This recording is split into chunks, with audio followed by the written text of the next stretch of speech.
the funicular, and then that's basically the highlight of this trip for you, as you will have about 1 hour free time on the mountain. So then you'll have enough of time to enjoy the beautiful views and maybe even walk inside the forest for a bit if you'd like. We have beautiful weather today, actually. This is considered beautiful weather, okay? In Bergen. Okay, I'm glad you guys understand. So, Bergen is, so that's the second largest city of Norway, with a population of almost 300,000. Oslo is about twice as big.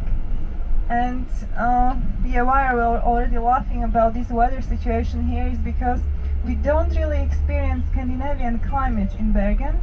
It's more of a Scottish climate. So the humidity is normally very, very high, and we get rain on, what do you think, on how many days per year? 300. Yeah, very close. 240, around 240 days of rain. So whenever it's dry, we are extremely lucky. And in Bergen also teaches you humility a lot, because whenever there's a bit of sunshine peeking through the clouds, you drop everything and you go soak it all in.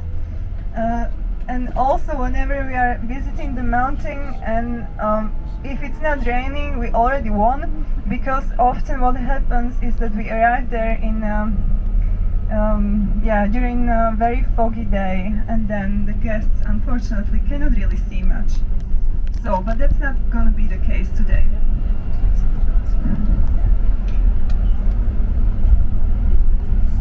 So yes, the climate, the Scottish climate, very much influenced by the Gulf Stream.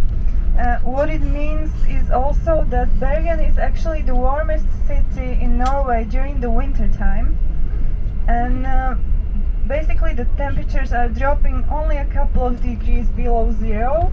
It is freezing. We also get some snow. It's not so much though, but today you'll be also noticing that we are surrounded by many mountains, and on top of these mountains very likely you would find some snow, and there's also some ski tracks. So there's also a possibility to actually go and do some cross-country skiing in the middle of the second largest city, which is I consider to be something very luxurious.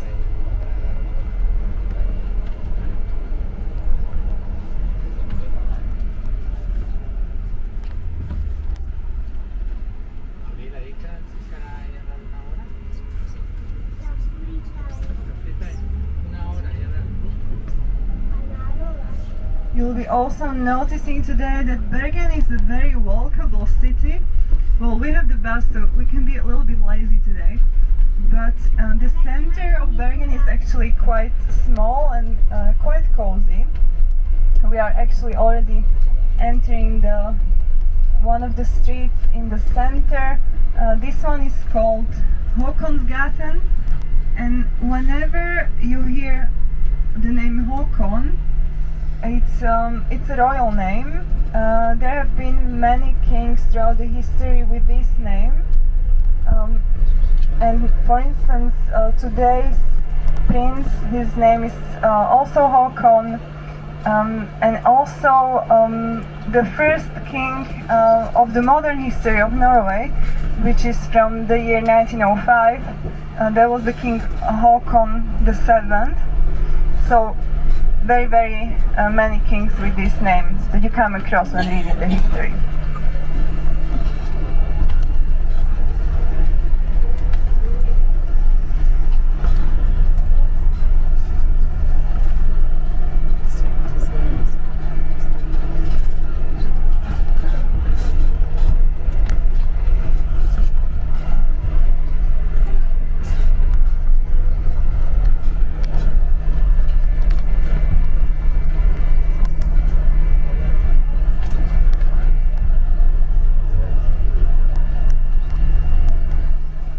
Among the students, FYI, the church is not really visible on the right because it's renovated. That's the biggest church in Bergen. But very many buildings here are linked with the University of Bergen. University of Bergen was founded already in the year 1946. There's about 20,000 students studying at this university. For instance, also the building just next to us on the right-hand side, called the Akademiske Kvarter, that's run by students who work here on a voluntary basis, which then also makes the price of the beer a bit cheaper. And actually also with the population of 300,000, we have about 40,000 students coming from more than 100 countries, which also gives the city a bit of an international character.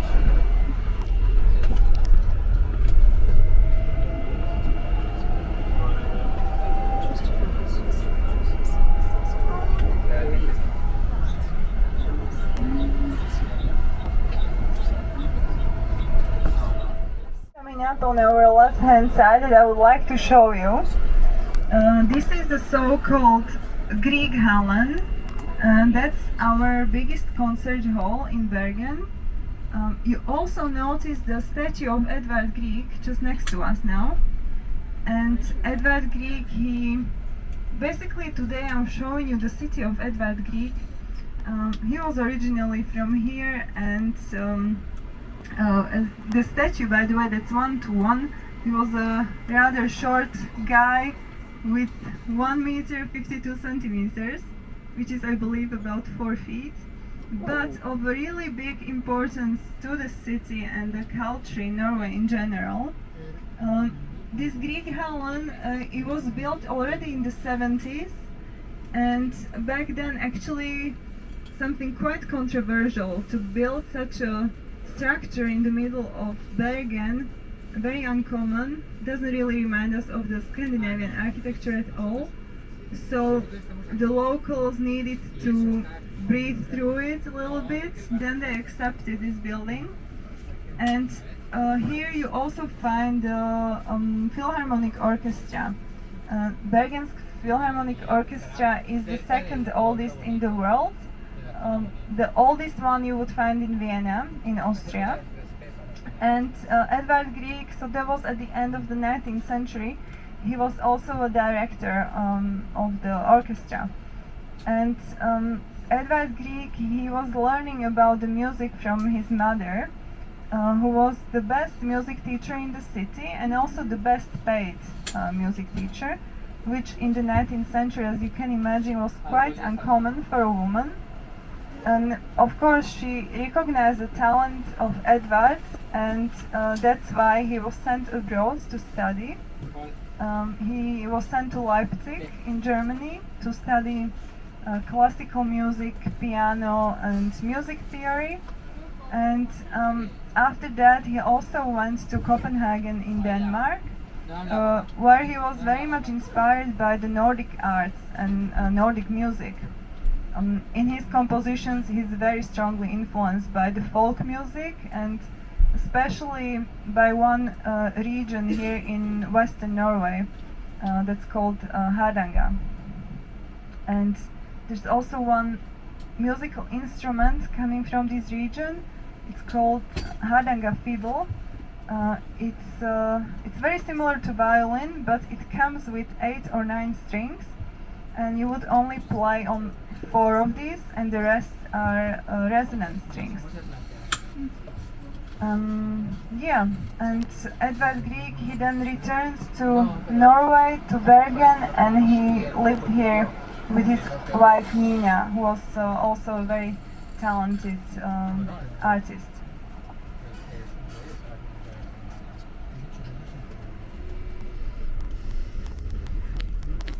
Nowadays it's actually still possible to go and visit the house of Edvard Grieg.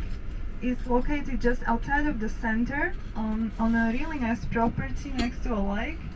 So there's a villa of Edvard and Nina, and also a little composer's hut where Edvard Grieg composed most of his music.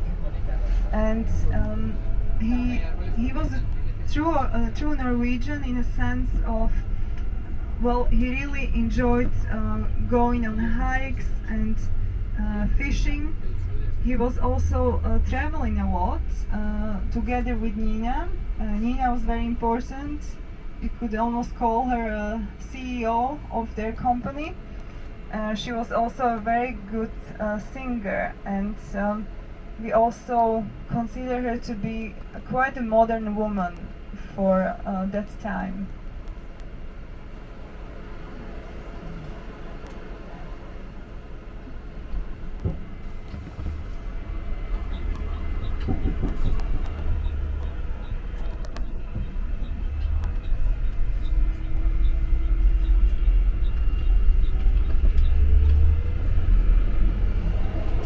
Maybe you can also notice the shape of this building, but then even better when you do it from when we are on top of the mountain, on Fløyen, because the shape of Grieghallen should remind us of a grand piano. So also that is linked with the person of Edvard Grieg.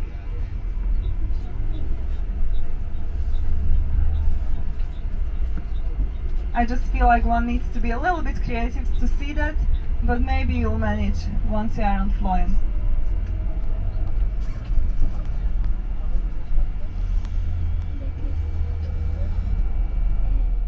Yellow building on the left-hand side, that is the so-called Grieg Academy. So this is our music school under the University of Bergen, and considered to be of a very good quality and also internationally recognized. There's of course many artists from the Philharmonic Orchestra teaching at the Grieg Academy.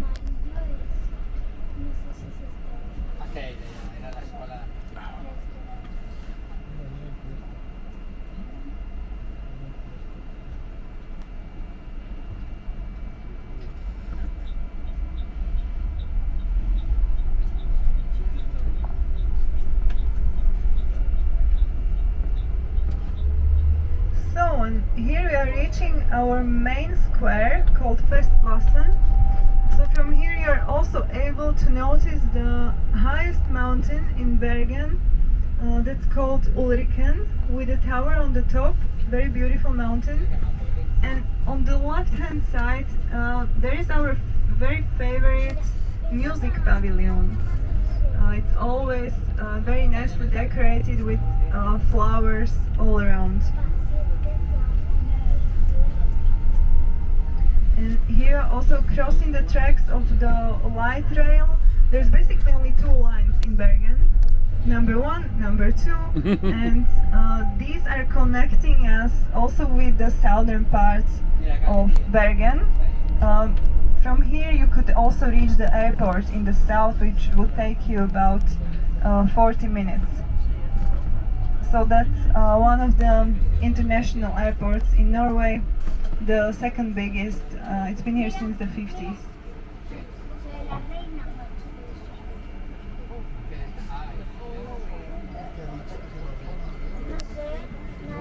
And maybe some of you now also can see this building on the right, the white building with C7 on the top. So C7 has to do with the Danish Norwegian king Christian VII, and this building used to be City Hall.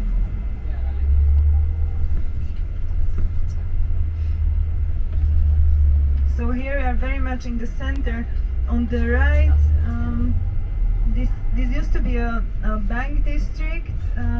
There are some hotels there. Also, actually, one of those buildings, it's a hotel that's run by the descendants of Edvard Grieg. It's called Opus 16, and that's the name of one of the compositions by Edvard Grieg. And here on the left, the green building, that used to be a post office, but nowadays we actually don't really have any post offices in Norway.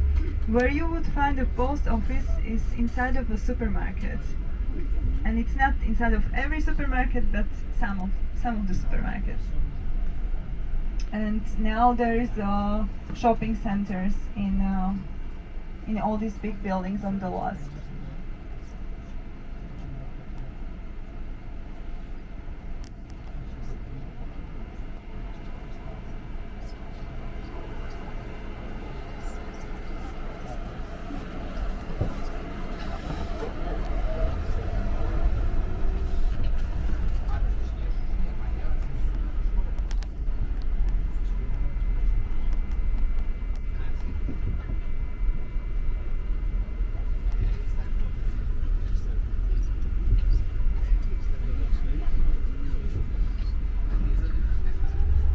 So now in front of us and on the left you already get to see the fish market.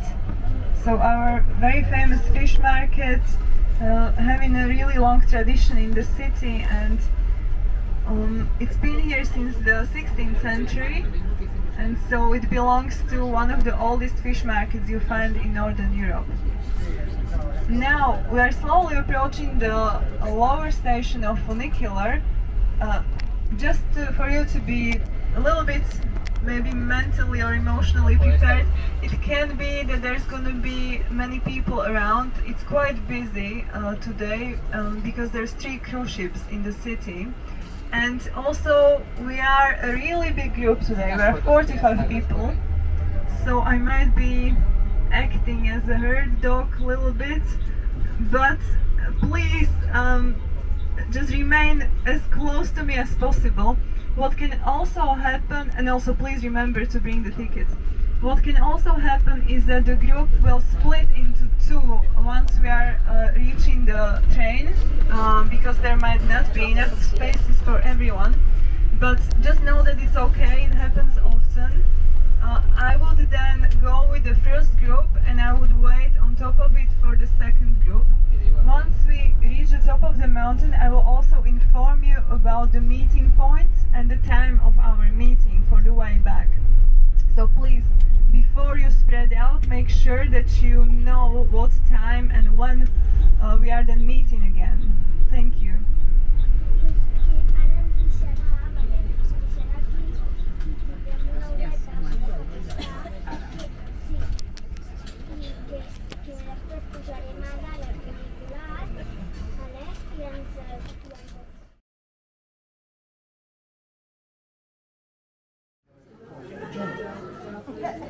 When we talk to Holly.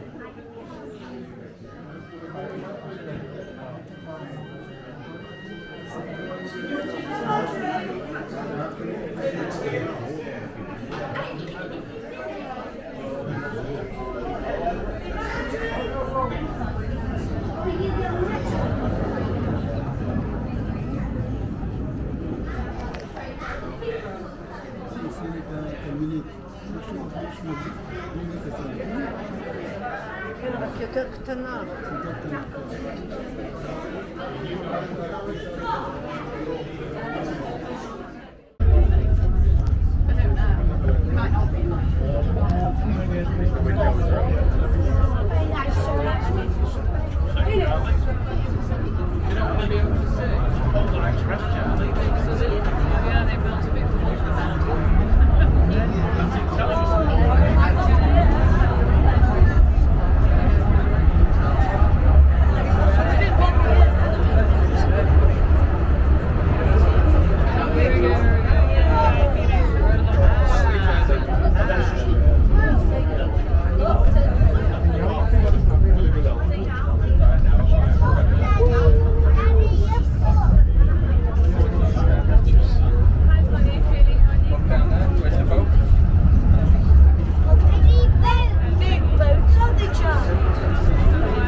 about 40 more minutes. And then, well, you get to enjoy the view. The toilets you will find in this big white building in the corner if you walk here. And there's also a souvenir shop and a small coffee house on the other side. It's forest, so enjoy. You might even meet some goats, flying goats, if you walk this way. Flying goats. Yeah. No, flying as I thought you said flying. flying goats. And then we will go together again back to the city and we'll be picked up by the bus. Okay? Good. Enjoy.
ऊपर और जहाँ हम आपसे picture ले रहे थे नहीं जहाँ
And thank you so much for your patience and your positive attitude that made it much easier. Well, and now we are also we're driving towards the UNESCO part of the city called Bergen. So this is the World Heritage Site. And now we are, so one mission complete. Now we are on a new mission to find a spot in front of Bergen because I would love for you to experience this part of the city for at least a little while. So yeah, now we might need to be a bit patient as well. So here we are leaving the lower station of funicular, and we are actually already at the backside of this so-called Bergen.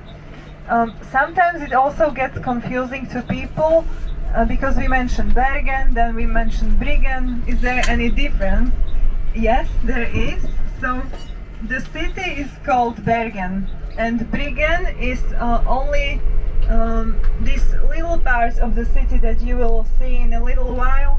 It's also the most visited part of Bergen.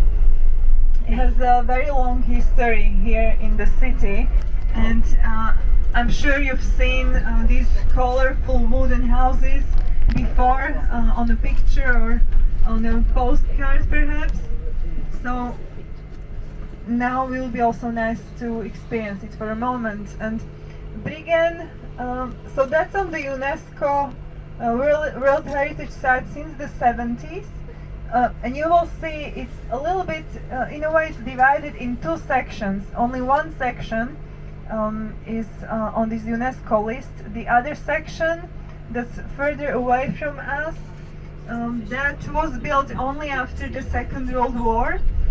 And after the Second World War, Bergensers were actually considering getting rid of Bergen completely because there have always been problems with it.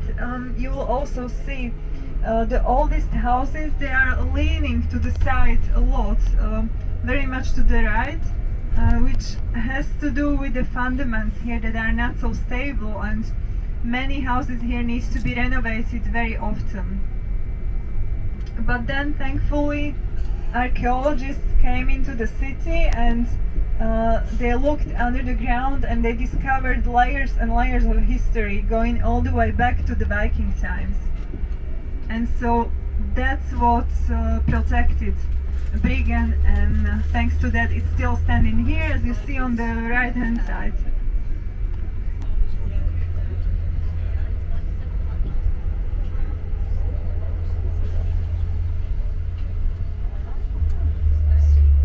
Okay, so we're lucky now. We deserve that. We deserve a bit of luck now, don't we? So let's say we will meet here at 4:55. So you guys get almost 20 minutes. Wow. You can enter Bergen. So the section in front of us, that's the new section. Behind us on the right, that's the UNESCO part. So I suggest you to head this direction, and please come back here at 4:55. Then we will drive a bit more through the city and we also start heading back to the port. Thank you.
That's coming up on the left hand side. This is one of the most prominent buildings that you can see from within the fortress. It's called Rosenkranz Tower, and it was built already in the 13th century. So parts of it built in the 13th century, and then in the 16th century it was expanded. And the 13th century was also the time when Bergen was the capital city of Norway. So that was until the year 1299. In this year, the last residing king in Bergen died, and the capital city was moved to Christiania. Christiania today we know under the name Oslo. But actually Bergen still remained the biggest city of Norway until the 19th century. So it's only quite recent that Oslo holds more significance. There's within the fortress there's also one more important building, also from the 13th century, called Håkonshall, and that used to be a royal residence. And nowadays the fortress is under the command of the Royal Navy. For instance, during the Second World War, there was the occupation by Nazi Germany, and they also made the fortress their headquarters.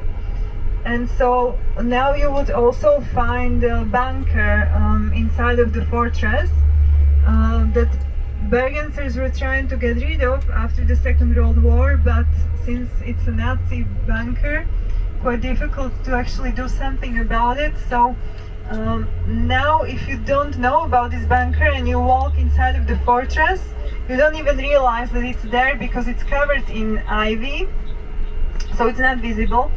And we don't really know what it's used for. They don't want to tell us, but it's the Royal Navy that's still using it.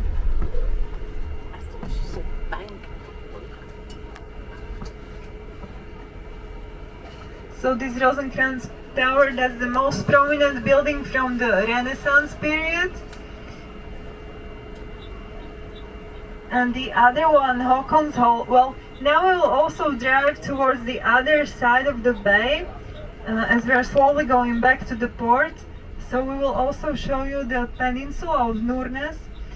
From there you for a moment also will see the other building, Håkonshall, and that's the largest medieval secular building in Norway.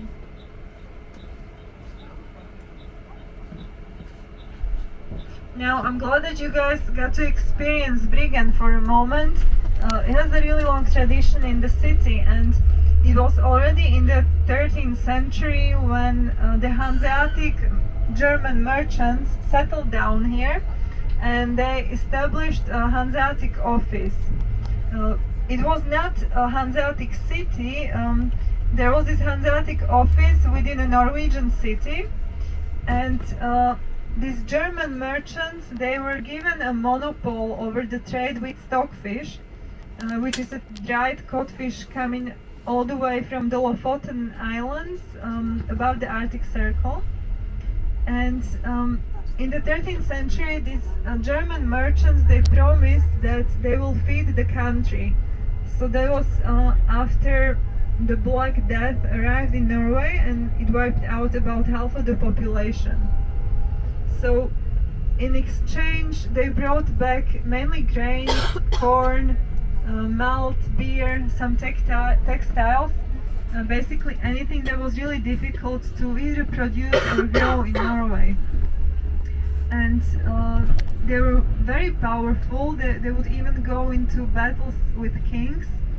And they stayed here for about 400 years.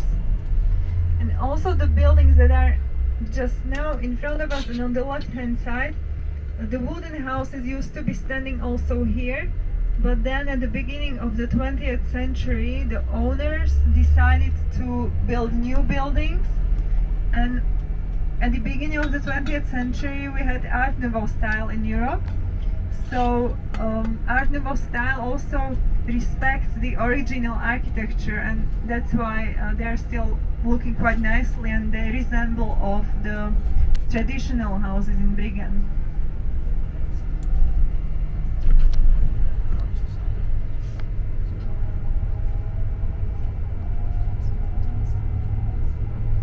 So, and now we are again by the fish market.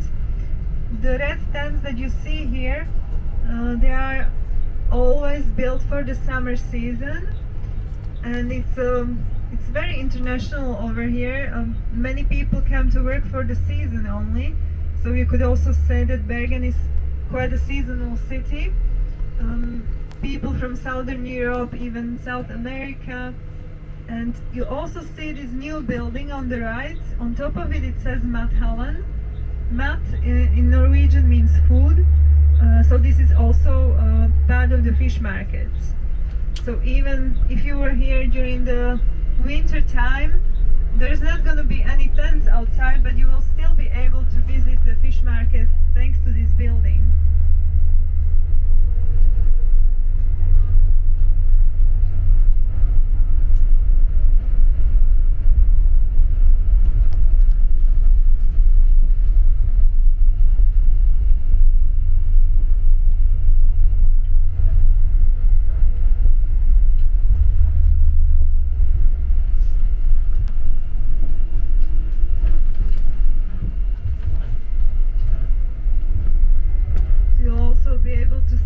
From the other side, it's quite nice, also with a bit more context and the mountain behind it. Well, Bergen is called the city of 7 mountains, so we visited one of them today. That was 320 meters above the sea level, so about 1,000 feet. And the highest mountain is it's at about 650 meters above the sea level, so 2,000 feet. And that other mountain, it's quite interesting because there's also a cable car going all the way up. Once you reach the top of the mountain, you are already above the tree line. So very different kind of environment, with rocks and moss all around. Sheep roaming around. It doesn't really feel like being in the middle of the second largest city of the country.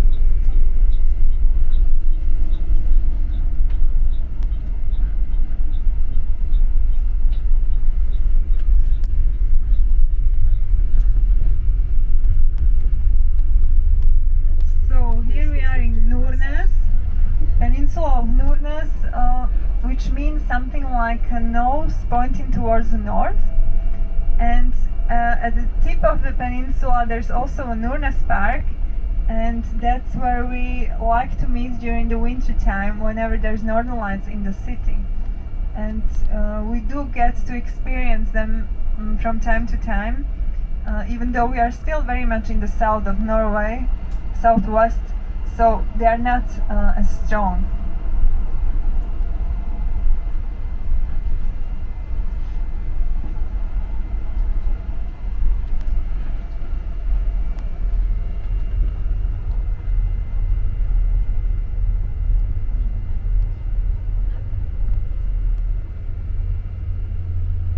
this side of the city or of the bay developed about 300 years later compared to the other side. The city of Bergen was founded in the year 1070, but then in the middle of the 14th century, when those Hanseatic merchants were given a monopoly over the trade with stockfish, all other merchants had to leave that part of the city, and they settled down here. In the past, Bergen was much more international than it is today, actually, and also what makes it a bit different compared to other Norwegian cities even nowadays is this European character. Bergen is much more European than Norwegian, actually. FYI, the church on the left, called the New Church, that's the first church that was built after the Reformation. The Reformation in Norway was in the year 1536, and in the year 1622 this church was built here.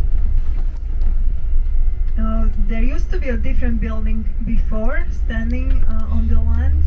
It was a palace of an archbishop. So until today, the oldest parts of this church are actually about 700 years old.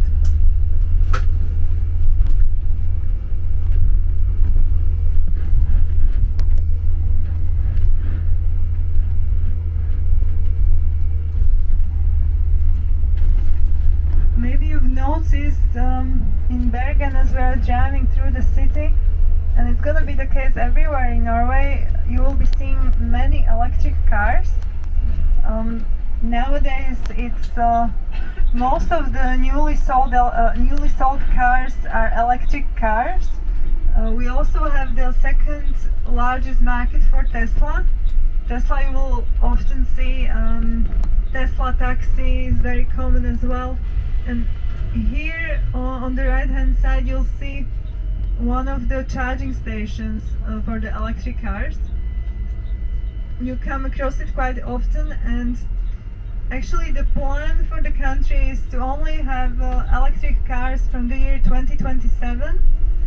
It seems to be feasible, and with electric cars also outside of the city it's not a problem to charge them. There's charging stations everywhere and there is no lines, so it's not a problem.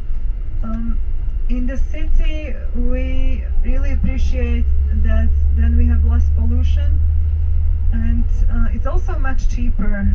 It's about 3 or 4 times cheaper than if you had a diesel car, for instance.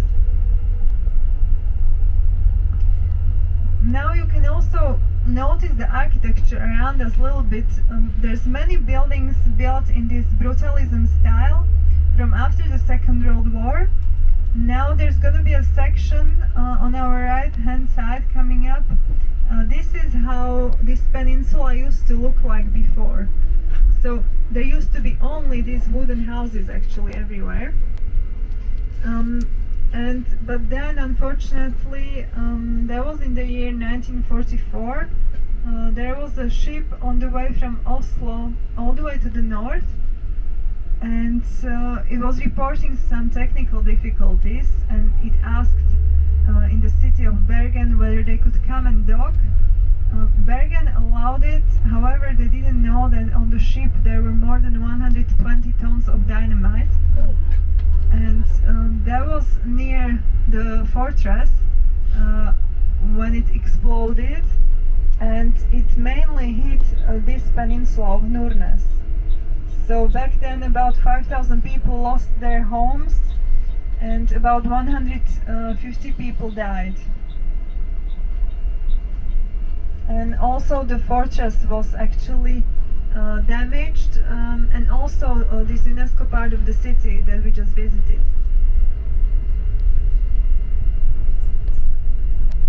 So, and here we are turning slowly. This is the end of the peninsula, and here on the right there's an aquarium built already in the 60s, still very popular among the families especially. You can see how certain animal species are fed. There's also a game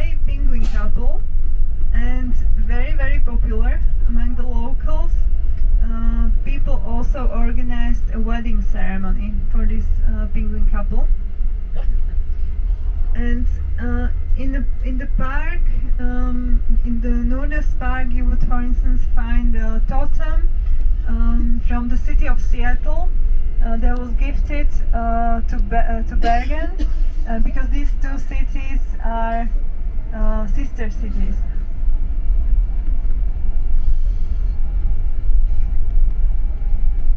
Might have to do with the rain.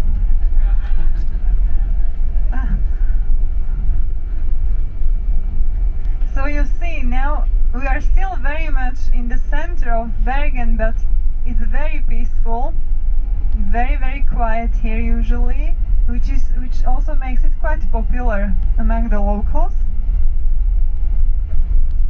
And you also find many kindergartens here and schools, also some institutes of marine research.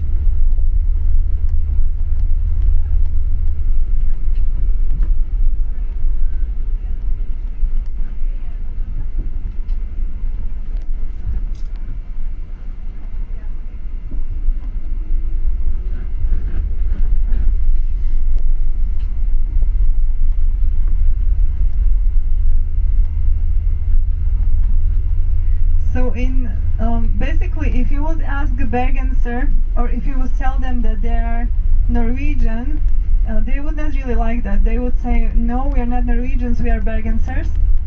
It's a very different thing, and it really has to do also with this more European vibe here. As I told you, especially in the past, Bergen was a very European city, placed in this Norwegian environment. And then here in Nordnes there's a similar thing going on. People living here, they talk about themselves or about Nordnes as Nordnes Republic.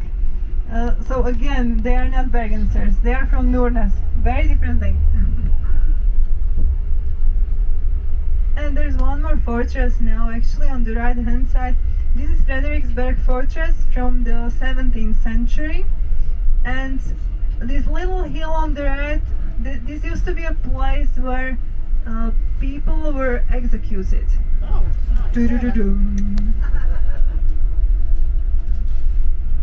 And you guys can see our ship from here. It's massive. You understand why there's such long queues. So, but here you really understand also this term Bergen as a city of 7 mountains. So 3 of these mountains are on the right hand side, and then the rest in front of us and on the left. Also, it's not true at all that it's 7 of them, it's 9 of them. So we're just pretending, because we are very inspired by the city of Rome as a city of 7 hills. And you'll be also able to see the cable car actually. So it's like above us and on the left hand side, very visible, and the upper station you also get to see from here.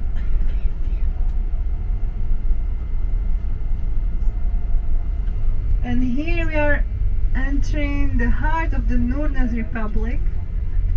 So this is the main square, very beautiful one, with many colorful houses on each side. And it's also called Klostere because Klostere means a monastery. And underneath the street you would find the ruins of an old monastery. So that's from the time before the Reformation. Or at least so I've been told. I can never know because we don't see them. But we are told that they are underneath the street, so we will trust that.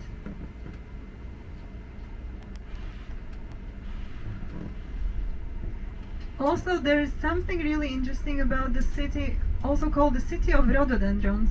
Don't know if you've been noticing, because unfortunately they are not blooming anymore, but there is many rhododendrons growing everywhere you go around.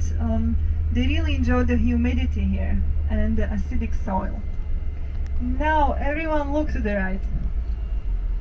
Very cute narrow street with many wooden colorful houses, and one similar, a bit broader here, So this is just for you to see how it looks like in certain parts of Nordnes. And yeah, I was just mentioning the rhododendrons, but now maybe even better visible are all the roses around the city. Very often you also find them growing out in the streets, or even wildflowers actually. It's really beautiful. And Norwegians or Bergensers, they really like putting flowers outside the doorsteps, making it look really cozy and nice.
So in this area, this is where you would find all the shopping streets. Also the main one is actually just in front of us and on the left. But before we reach the port, there's one more building I would like to show you. That will come up soon on our right hand side. And before that you will also see a statue of Henrik Ibsen with a seagull on his head. So Henrik Ibsen, he was originally from southern Norway, and nowadays the second biggest playwright in the world after Shakespeare. And the theater you see, yes, that's a theater. That's a national theater built or founded in the year 1850. But it was in a different building in the area. However, there was a wooden building, and as it often goes in Bergen, it burned down. And then here they built a new one in 1909. But just let me tell you a little bit about the 19th century, because that was a really important period in time here in Norway. Until then, Norway spent about 400 years under control of Denmark, and at the beginning of the 19th century, Norway was looking for its own identity and national symbols. So this is why this theater was built back then, and also it was decided that only Norwegian language will be used inside of the theater, which was very unusual back then. Apropos this statue on the right, this man is called Bjørnstjerne Bjørnson, and this is a man who wrote the national anthem of Norway. And he also, in the year 1903, received the Nobel Prize for Literature as one of the first people, actually, because the Nobel Prize, we only have it since the year 1901. Yes, as I was saying, so the founder of the theater decided that only Norwegian language will be used here. Until then, it was normally Danish that was used among the people, and especially the high society. So very unusual. Yeah, and also the Norwegian language, it's of course we have very many dialects in Norway, and also two official written forms. One is called bokmål, and that's also used by most of the people, and it's more related to an urban environment, to the life in the cities. And the other written form is called nynorsk, which means New Norwegian. That's more has to do more with the life on land and linked with traditional values. And for instance, in Bergen, we have Bergen's dialect, and that's the only dialect in Norway that only has one article. It's only the masculine article. And you might have been also noticing, or if not, maybe on your trip you can notice Norwegian language also has 3 additional vowels. So one of them, it would be, for instance, an A with a small circle above it. So it's more of an O, actually.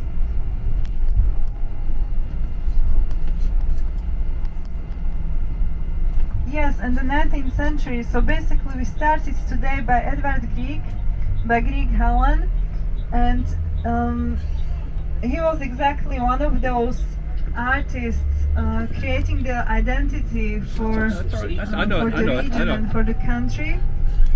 And then of course there were some more artists. Now we also saw Henrik Ibsen. There was also a collaboration going on between the artists in the 19th century. So for instance, when Henrik Ibsen wrote Per Gynt, it was Edvard Grieg who composed music for it. And nowadays very famous, called In the Hall of the Mountain King. You might have heard it.